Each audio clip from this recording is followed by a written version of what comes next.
Hello பசங்களா! VCI veterinary council of India பத்தி தான் டீட்டெயிலா இந்த வீடியோல டிஸ்கஸ் பண்ண போறோம். ஃபர்ஸ்ட் வந்து நம்ம தானுவாஸ்க்கும், விசிஐக்கும் டிஃபரன்ஸ் தெரிஞ்சுக்கணும். சரியா?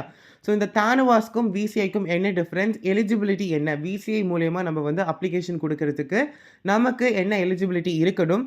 அண்ட் விசிஐ கிட்ட இவங்க எவ்வளோ சீட்ஸ் வச்சிருக்காங்க? அதாவது பிவிஎஸ்சிஹெச்க்கு இவங்க கிட்ட எவ்வளோ சீட்ஸ் வச்சிருக்காங்க? மோட் ஆஃப் அப்ளிகேஷன்ஸ் எப்படி இருக்க போது? கவுன்சிலிங் ஆன்லைன்ல இருக்குமா? ஆஃப்லைன்ல இருக்குமா? எல்லா டீட்டெயில்ஸுமே நம்ம இந்த வீடியோல டீட்டெயிலா டிஸ்கஸ் பண்ணிடலாம் பசங்களா. ஃபர்ஸ்ட் டைம் நீங்க நம்ம சேனல்ல இந்த வீடியோ பார்க்குறீங்க அப்படின்னா, மறக்காம சேனல் சப்ஸ்கிரைப் பண்ணிட்டு, பக்கத்துல இருக்க நோட்டிஃபிகேஷன் பட்டன் கிளிக் பண்ணி ஆல் அப்படின்ற ஆப்ஷன்ல வைங்க. அப்பதான் நான் போடுற வீடியோஸோட அப்டேட்ஸ் எல்லாமே உங்களுக்கு ரெகுலரா கிடைக்கும். அப்படியே நம்ம இந்த வீடியோவோட டிஸ்கிரிப்ஷன் பாக்ஸ ஓப்பன் பண்ணுங்க பசங்களா. ஓப்பன் பண்ணீங்க அப்படின்னா, உங்களுக்கு 3 லிங்க் வந்து நான் என்ன பண்ணியிருப்பேன்னா, டிஸ்கிரிப்ஷன் பாக்ஸ்ல குடுத்திருப்பேன். அண்ட் கமெண்ட் செக்ஷன்லயுமே உங்களுக்கு 3 லிங்க் இருக்கும். என்ன லிங்க் அப்படின்னா, உங்களுக்கு டெலிகிராம் சேனலோட லிங்க், டெலிகிராம் டிஸ்கஷன் குரூப்போட லிங்க், பிளஸ் வாட்ஸ்அப் சேனலோட லிங்க் குடுத்திருப்பேன். பசங்களா என்ன பண்ணுங்கன்னா, 3 லிங்க்லயுமே ஜாயின் பண்ணிக்கோங்க. நீங்க அப்ளிகேஷன் போடுறதுலருந்து ஸ்டேட் கோட்டாவா இருக்கட்டும், சென்ட்ரல் கவர்ன்மென்ட் கோட்டாவா இருக்கட்டும், நீங்க அப்ளிகேஷன் போடுறதுலருந்து நீங்க காலேஜ் போயிட்டு அலாட்டட்ன்னு சொல்லிட்டு ரிப்போர்ட் பண்ற வரைக்குமே கம்ப்ளீட் கைடன்ஸ் நம்ம சேனல்ல இருக்கும் for the academic 2024-25. Make sure நீங்க சேனல் சப்ஸ்கிரைப் பண்ணிக்கோங்க. அடுத்து என்ன பண்ணணும், நம்ம டிஸ்கிரிப்ஷன் பாக்ஸ்ல இருக்க 3 குரூப்லயும் ஜாயின் பண்ணிக்கோங்க பசங்களா. எல்லா டவுட்ஸ்க்குமே நான் வந்து கண்டிப்பா உங்களுக்கு ரிப்ளை பண்ணுவேன். மேக் ஷூர் உங்களோட டவுட்ஸ் வந்து நீங்க கமெண்ட் செக்ஷன்ல போடுறீங்கன்னு சொல்லி என்ஷூர் பண்ணிக்கோங்க. இப்போ பசங்களா தானுவாஸ்க்கும், விசிஐக்கும் வந்து நம்ம டிஃபரன்ஸ் தெரிஞ்சுக்கணும். தானுவாஸ்ன்றது ஸ்டேட் கோட்டா, விசிஐன்றது சென்ட்ரல் கவர்ன்மென்ட் கோட்டா. அதாவது ஆல் இந்தியா கோட்டா.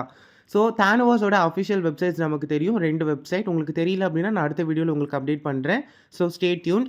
இப்போ விசிஐயோட அஃபிஷியல் வெப்சைட் என்னன்னு பார்த்தீங்கன்னா, www.vci.admissions.nic.in. நமக்கு எந்த ஒரு அப்டேட்டா இருந்தாலும், இந்த அகாடமிக் இயர் அதாவது அகாடமிக் 2024-25க்கு எந்த அஃபிஷியல் அப்டேட்டா இருந்தாலுமே, நமக்கு இந்த வெப்சைட்ல தான் பசங்களா வரும். நீங்க வந்து என்ன பண்ணலாம், வெப்சைட் அப்பப்போ விசிட் பண்ணி, நீங்க ஃப்ரீக்வென்ட்டா செக் பண்ணிக்கலாம். சரியா? இதுவே ஸ்டேட் கோட்டாக்கு நமக்கு தானுவாஸோட அஃபிஷியல் வெப்சைட்ல தான் என்ன பண்ணுவாங்க அப்படின்னா, அப்டேட்ஸா இருக்கட்டும், நோட்டிஃபிகேஷன்ஸா இருக்கட்டும் பப்ளிஷ் பண்ணுவாங்க. இப்போ இந்த தானுவாஸ்க்கும், விசிஐக்கும் என்ன டிஃபரன்ஸ் அப்படின்னா, நம்ம தானுவாஸ் நம்ம தமிழ்நாடுல நம்ம என்ன பண்ணுவோம், 100% ஆஃப் சீட்ஸ்ல 15% ஆஃப் சீட்ஸ் என்ன பண்ண போறோம் அப்படின்னா, நம்ம விசிஐக்கு குடுத்துருவோம். அதாவது சென்ட்ரல் கவர்ன்மென்ட்க்கு குடுத்துருவோம். இதே மாதிரி இந்தியால இருக்க ஃபுல்லா மொத்த ஸ்டேட்ஸுமே அதே மாதிரி என்ன பண்ணுவாங்க அப்படின்னா, பிவிஎஸ்சிஹெச்க்குன்னு அவங்க வச்சிருக்க சீட்ஸ 15% என்ன பண்ணிருவாங்க அப்படின்னா, சென்ட்ரல் கவர்ன்மென்ட்க்கு குடுத்துருவாங்க. இந்த சென்ட்ரல் கவர்ன்மென்ட் இப்ப என்ன பண்ணுவாங்க, இந்த 15% சீட்ஸ் வந்து ஒரு ஸ்டேட்டும் குடுக்குறாங்க இல்லையா? இது எல்லாத்தையுமே டோட்டலா கலெக்ட் பண்ணி, இத வந்து விசிஐ கவுன்சிலிங்க்கு கொண்டு வருவாங்க. இங்க வந்து நம்ப அந்த டோட்டல் நம்பர் ஆஃப் சீட்ஸ்க்கு தான் என்ன பண்ண போறோம் அப்படின்னா, காம்படிட் பண்ண போறோம். As we know duration of course எவ்வளோ பிபிஎஸ்சிஹெச்க்கு 5½ இயர்ஸ் அதான் இங்க குடுத்துருக்காங்க first. The duration of BVSc and H degree course is 5½ years which includes compulsory internship of 1 year period. நீங்க 4½ இயர்ஸ் என்ன பண்ணுவீங்க அப்படின்னா படிப்பீங்க. 1 இயர் கம்பல்சரி இன்டர்ன்ஷிப்ஸ் இருக்கணும் அப்படின்னு குடுத்துருக்காங்க. And now coming on to the important point என்னது? நம்பர் ஆஃப் சீட்ஸ் எவ்வளோ அட்மிஷன்ஸ்க்கு?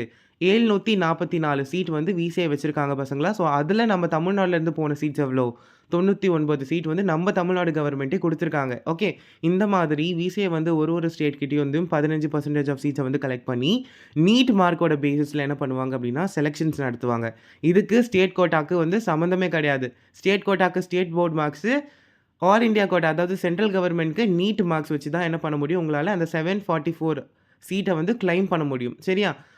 ஏஜ் லிமிட் பார்த்தோம் அப்படின்னா பசங்களா, the candidate must have attained minimum age of 17 years on 31st December 2024. இங்க ஏன் 23ன்னு குடுத்துருக்காங்க? இது லாஸ்ட் அகாடமிக் இயர்க்கான இன்ஃபர்மேஷன் புல்லட்டின். ஞாபகம் வச்சுக்கோங்க. நீங்க 17 வயசு வந்து டிசம்பர் 31க்குள்ள கம்ப்ளீட் பண்ணியிருக்கணும். அப்படி இருந்தா நீங்க எலிஜிபிள். சரியா? நம்ம கண்டிப்பா நீட் ஸ்கோர்க்கான அனாலிசிஸ் வந்து நம்ம கண்டிப்பா பார்க்கலாம். உங்களோட நீட் ஸ்கோர் எவ்வளோ? யாரெல்லாம் நீங்க விசிஐ கவுன்சிலுக்காக வெயிட் பண்றீங்க? உங்களோட கட் ஆஃப் எல்லாத்தையும் கீழ கமெண்ட் செக்ஷன்ல போடுங்க. பிளஸ் உங்களோட டவுட்ஸையும் வந்து குடுங்க. சரியா?